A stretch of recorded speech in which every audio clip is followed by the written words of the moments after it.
Hello friends, yes sir Sharma academy में आप लोगों का स्वागत है। तो हम लोग बीपीएससी प्रैक्टिस सेट कर रहे थे, जिसमें से 20 क्वेश्चन कंप्लीट कर चुके थे। आज हम बात करने वाले हैं 21वें नंबर से, ठीक है।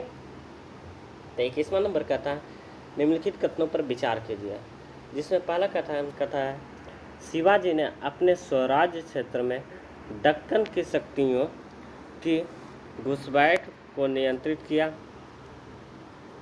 ठीक है, तो ये तो गलत है। दूसरा कहता है उन्होंने 1664 में सूरत को लूटा, ये भी गलत है, यानी 1 और 2 दोनों गलत है। तीसरा कहता है उन्होंने शाह शस्ता खान और मिर्जा राजा जय सिंह के आक्रमण का सफलतापूर्वक सामना किया था, ये सही है।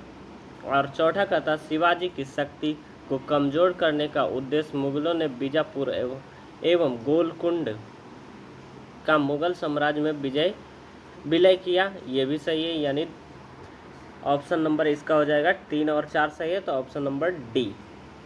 ठीक है। 22वां नंबर कहता है निम्नलिखित कथनों पर विचार कीजिए। तो पहला कथन कहता है मृदा के स्वरूप तथा उपज के गुणों के आधार पर भूमि राजस्व का मूल्यांकन। ठीक है, तो ये तो कथन गलत है।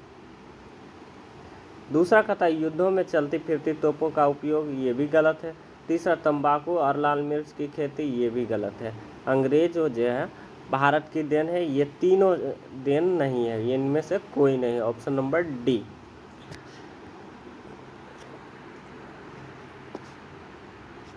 तेईस नंबर कहता है निम्नलिखित कथनों पर विचार कीजिए। तो पहला कथन कहता है रणजीत सिंह ने पंजाब को पूर्णतः सिख राज में तब्दील कर दिया था, ये कथन गलत है। दूसरा कहता है 19वीं सदी में के प्रारंभ में अंग्रेजों द्वारा सतलुज नदी के पूर्व के सिख राज्यों को अपने संरक्षण में लेने के रणजीत सिंह ने सशस्त्र संग्रह के द्वारा विरुद्ध किया था, तो ये भी कथन गलत है, न तो 1 न तो 2, ऑप्शन नंबर डी। ठीक है। 24वां नंबर कहता है बेलेजली द्वारा की गई सहायक संधि की शर्तों के संदर्भ में निम्नलिखित कथनों पर विचार कीजिए। तो पहला कथन कहता है अंग्रेज अपने सहयोगियों की बाहरी और आंतरिक चुनौतियों से रक्षा करेंगे, ये तो सही है। दूसरा कहता है सहयोगी पक्ष अंग्रेज की अनुमति से के बिना युद्ध को कर सकता है, युद्ध तो कर सकता है किंतु संधि नहीं, ये कथन गलत है। और तीसरा कहता है सहयोगी पक्ष के भू क्षेत्र में एक सैनिक टुकड़ी तैनात रहेगी, यानी 1 और 3 सही, ऑप्शन नंबर सी इसका राइट हो जाएगा। 25 नंबर कहता है व्यापगत का सिद्धांत के संदर्भ में निम्नलिखित कथनों पर विचार कीजिए। तो पहला कथन कहता है इसे फ्रांसीसी गवर्नर डुप्ले द्वारा पेश किया गया था, जो कि कथन गलत है। दूसरा कहता है यह भारतीय राज्यों के उत्तराधिकारों की समस्याओं से संबंधित था, ये सही है। और तीसरा कहता है इसने भारतीय शासकों के असंतोष में वृद्धि की, जो 1857 के विद्रोह के रूप में परिणत हुआ, ये सही है, यानी 2 और 3 सही है, ऑप्शन नंबर डी इसका राइट हो जाएगा। ठीक है।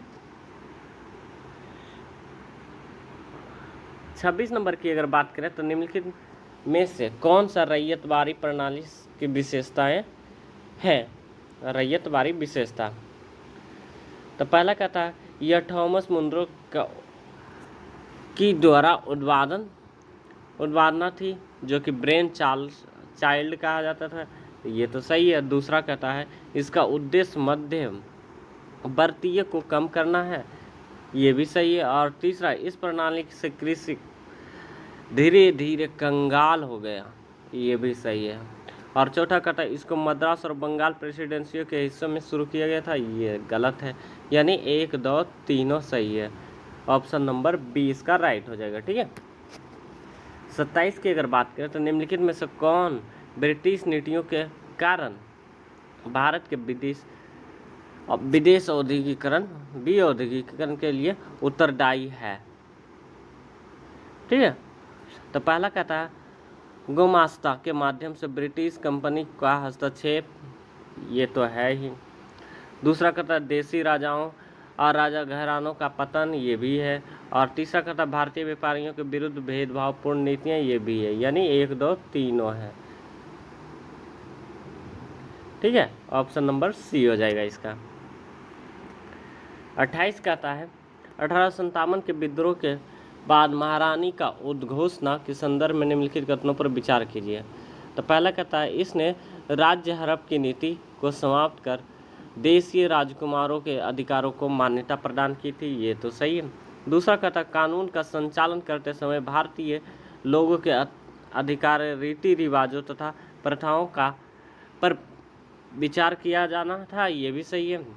इसने सरकारी सेवाओं में भारतीयों की भागीदारी को प्रतिबंधित कर दिया था, ये कथन गलत है। यानी 1, 2 सही है, ऑप्शन नंबर सी। 29 की बात करें 19वीं सदी में पश्चिमी भारत में सुधार आंदोलन के संबंध में निम्नलिखित कथनों पर विचार कीजिए।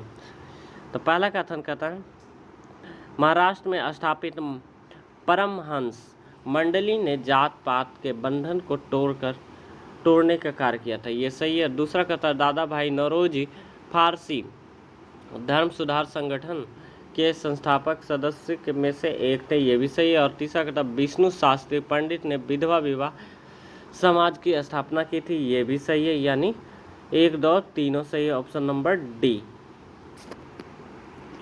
30वां नंबर कहता है स्वतंत्रता से पूर्व ब्रिटिश सरकार द्वारा आधुनिक शिक्षा के प्रसार के मुख्य उद्देश्य थे। तो भारतीय लोगों को आधुनिक बनाना ताकि वे राजनीतिक गतिविधियों में भाग ले सकें, ये तो नहीं था। दूसरा प्रशासनिक खर्च कम करने के लिए, ये सही है। और तीसरा भारत में ब्रिटिश वस्तुओं के बाजार के विस्तार के लिए, ये भी सही है। यानी 2 और 3, ऑप्शन नंबर बी इसका राइट हो जाएगा। 31 की बात करें तो भारतीय संविधान की विशेषताओं के संदर्भ में निम्नलिखित कथनों पर विचार कीजिए। तो पहला कथन कहता है संविधान संघीय तथा राज्य विधानमंडल के अधिनियम तथा संघीय और राज्य के कार्यपालिकाओं के क्रियाकलापों के न्यायिक समीक्षा की व्यवस्था करता है। तो ये तो नहीं करता है, करता है, तो ये करता है, ये सही है। ठीक है। दूसरा कहता है संविधान भारत के नागरिकों के लिए दोहरी नागरिकता का प्रावधान करता है। दोहरी नागरिकता नहीं है भारत में, ये कथन गलत है। तीसरा कहता है संविधान हिंदी को भारतीय संघ की राजभाषा के रूप में मान्यता प्रदान करता है, ये सही है। और चौथा कहता है संविधान द्वारा प्रत्येक भारतीय नागरिकों को जिसने 20 वर्ष की आयु पूरी कर ली है उसे प्रत्येक स्तर पर सरकार का निर्वाचन करने में भागीदारी को प्रदान करता है, ये भी गलत है। यानी इसमें पूछ रहा असत्य, यानी सत्य नहीं, तो 2 और 4 सत्य नहीं है, ऑप्शन नंबर सी। ठीक है। 32 नंबर कहता है भारत में निम्नलिखित राज्यों में बनने का सही क्रमानुक्रम की पहचान कीजिए और नीचे के कुट के सही चूज कीजिए। ठीक है। तब पहले अरुणाचल प्रदेश बना था, फिर उत्तराखंड, फिर झारखंड, फिर तेलंगाना। यानी 1, 3 हो जाएगा, फिर 2 हो जाएगा, फिर 1 हो जाएगा, फिर 4 हो जाएगा, ऑप्शन नंबर सी। ठीक है। फिर 33वां नंबर कहता है निम्नलिखित कथनों पर विचार कीजिए। तो पहला कहता है अनुच्छेद 20 में वर्णित है कि एक ही अपराध के लिए एक से अधिक बार न तो किसी का मुकदमा चलाया जा सकता और न ही उसे दंड दिया जा सकता है, ये तो सत्य है।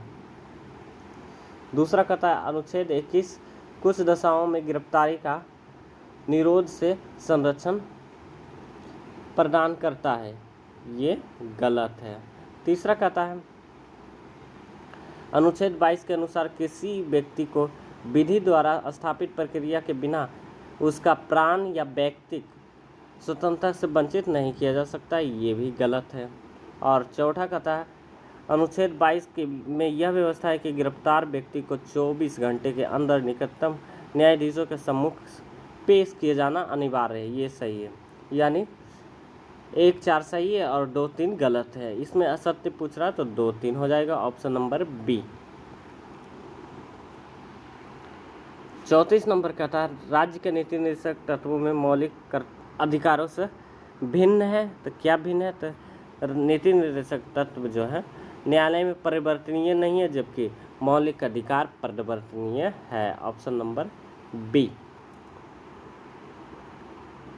35 की बात करें तो कहता है भारत में राष्ट्रपति को किस मामले में किसी व्यक्ति को दी गई सजा को क्षमा करने, फांसी को रोकने, सजा में विलंब या छूट देने का, सजा को रद्द या माफ़ करने में उसकी कमी की शक्ति प्राप्त है। ठीक है, तो पहला कहता है दंड या सजा सेना न्यायालय ने दी हो, ये तो है। दूसरा, दंड या सजा ऐसे मामले संबंधी कानून को तोड़ने के लिए हो जिस पर संघ सरकार का अधिकार हो, ये भी है। और तीसरा कहता है ऐसा प्रकरण जिसमें मृत्यु दंड दिया गया हो, ये भी है। यानी 1 2 3, ऑप्शन नंबर डी। 36वां नंबर कहता है कैबिनेट सचिवालय के संदर्भ में निम्नलिखित कथनों पर विचार कीजिए। तो पहला कहता है कैबिनेट सचिवालय का अध्यक्ष कैबिनेट सचिव होता है, ये तो है। दूसरा कहता है कैबिनेट सचिव का उद्गम ब्रिटिश शासनकाल में हुआ, ये भी सही है। और तीसरा कहता है ब्रिटिश की कुशलता भी कैबिनेट सचिवालय के कार्य पर निर्भर करती है, ये भी है। यानी 1 2 3 है, ऑप्शन नंबर डी। 37वां नंबर कहता है निम्नलिखित में से कौन सा कथन सही है, गलत है। ठीक है, उन कथनों पर विचार कीजिए। तो पहला कथन कहता है राज्यसभा के सदस्यों का निर्वाचन उस राज्य के विधान के निर्वाचित सदस्यों को अनुपातिक प्रतिनिधित्व में एकल संक्रमणीय पद्धति के द्वारा होता है। तो ये तो सही है। दूसरा कहता है राज्यसभा में राज्यों का प्रतिनिधित्व उसकी जनसंख्या के अनुपात के आधार पर किया जाता है, ये भी सही है। यानी 1 2 दोनों सही है और गलत कोई नहीं है, तो न तो 1 न तो 2, ऑप्शन नंबर डी। 38वां नंबर कहता है अविश्वास प्रस्ताव के संदर्भ में निम्नलिखित कथनों पर विचार कीजिए, कौन सा असत्य है। तो पहला कहता है यह संसद द्वारा कार्यपालिकाओं के लिए उत्तरदायी बनने में सबसे सशक्त हथियार है, ये सही है। दूसरा कहता है इसे विपक्षी दल अथवा अनेक विपक्षी दलों द्वारा मिलकर प्रस्तावित किया जाता है, ये भी सही है। और तीसरा कहता है इस प्रस्ताव का पारित होने सरकार के लिए अपमानजनक होता है, ये कथन गलत है।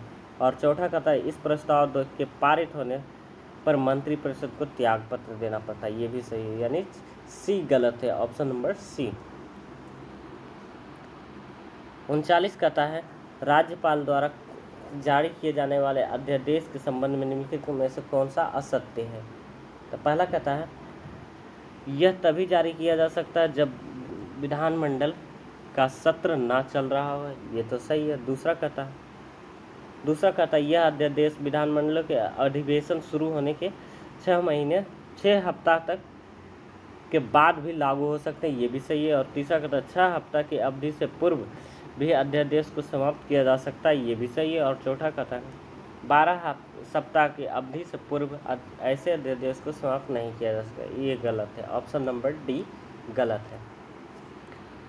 40वां कहता है सर्वोच्च न्यायालय के संदर्भ में निम्नलिखित में से कौन सा कथन सही है।